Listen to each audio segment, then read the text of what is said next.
हाँ, तो अब है डिमॉन्स्ट्रेटिव एडजेक्टिव। जैसे डिमॉन्स्ट्रेटिव प्रोनाउन होते हैं वैसे अब इसमें डिमॉन्स्ट्रेटिव एडजेक्टिव है। देखो ए है, ए का मतलब तो एक ही होता है। एन है वो सिंगल कर काउंटेबल और सिंगल के लिए होता है। ए सर्टेन, ये सर्टेन के आगे ए आर्टिकल लगा है। अनोदर में अनोदर है, दिस दैट, इनके आगे सिंगल और काउंटेबल नाउन आता है। दिस का मतलब यह है, ये भी सिंगल के लिए। दैट है। अनोदर में अनोदर के बाद सिंगल और काउंटेबल नाउन आता है। इसको याद रखने का एक तरीका बताता हूँ। जैसे इसमें स्टार्टिंग में ए है, इसमें स्टार्टिंग में ए है, इसमें स्टार्टिंग में ए है, इसमें स्टार्टिंग में ए है। बस ये थोड़ा सा याद रखने का एक तरीका है, हिंट है बस। तो इसमें क्या आएगा, जैसे लिखा हुआ ए सर्टेन बॉय, ये जो सेंटेंस है ये सही है। क्या लिखा, ये सही है। ए सर्टेन बॉय, अगर एग्जाम में ए सर्टेन बॉयज करके दिया जाता है तो फिर गलत है। किसी भी वाक्य में ए सर्टेन के बाद सिंगुलर काउंटेबल नाउन आएगा, प्लूरल नहीं होगा, बॉयज नहीं होगा। ए सर्टेन गर्ल हो सकता है, ए सर्टेन गर्ल्स नहीं होता। जैसे कि ए सर्टेन बुक हो सकता है, ए सर्टेन बुक होगा, ये भी सही है। बस ऐसे, मतलब लास्ट में ये जो नाउन है वो बॉयज और बुक्स नहीं होगा। अगर बॉयज और बुक्स करके दिया जाता तो फिर गलत था। ये दोनों सेंटेंस सही लिखे। अब ये तो दिस दैट था। अब दिस का प्लूरल क्या होता है, दीज, दोज। अब ये हटा दिया और सर्टेन या अनोदर में अदर आ गया तो इसके लिए फिर प्लूरल काउंटेबल नाउन होता है। देखो कैसे, जैसे सर्टेन फिर बॉयज, ऐसे। अब इसमें और इसमें फर्क क्या है, इसमें ये सर्टेन तो बॉय सिंगुलर आया। अब ये को हटा दिया तो सर्टेन बॉयज, ये सही है ऐसे। अब यहां हम सिंगुलर नहीं लगा सकते, सर्टेन बॉय नहीं कर सकते, सर्टेन बॉयज आएगा, प्लूरल काउंटेबल नाउन आएगा। या फिर सर्टेन लिख सकते हैं बुक्स, ये भी सही है ना, ऐसे।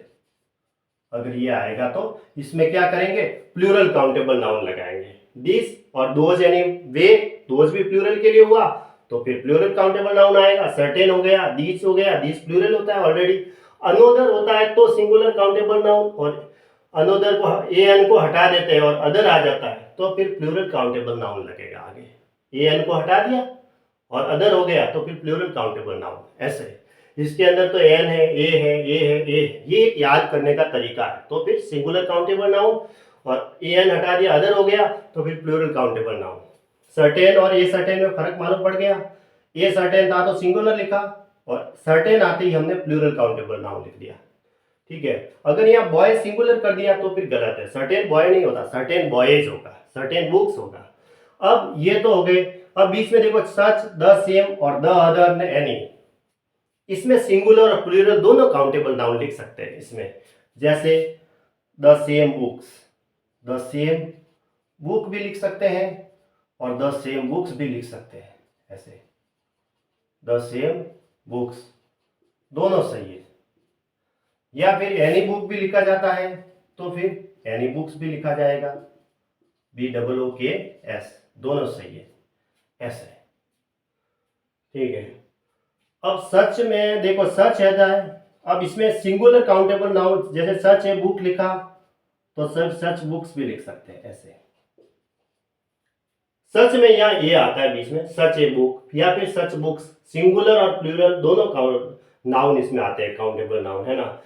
द सेम में भी द सेम बुक या द सेम बुक्स दोनों सही है, एनी बुक या एनी बुक्स दोनों सही है। तो ये जो है इनके आगे सिंगुलर और प्लूरल दो काउंटेबल नाउन दोनों आते हैं, लेकिन ऊपर वाले में इसमें सिर्फ सिंगुलर काउंटेबल नाउन आते हैं और सबसे लास्ट वाले में प्लूरल काउंटेबल नाउन आते हैं। और जो बीच में 2 नंबर पे लिखे हैं उसमें दोनों आते हैं, सिंगुलर काउंटेबल नाउन भी आते हैं और प्लूरल काउंटेबल नाउन, इन दोनों इनके आगे लग सकते हैं। और इन जो लास्ट में लिखा है इनके आगे सिर्फ प्लूरल काउंटेबल नाउन ही लगेंगे, सिंगुलर काउंटेबल नाउन नहीं। ठीक है।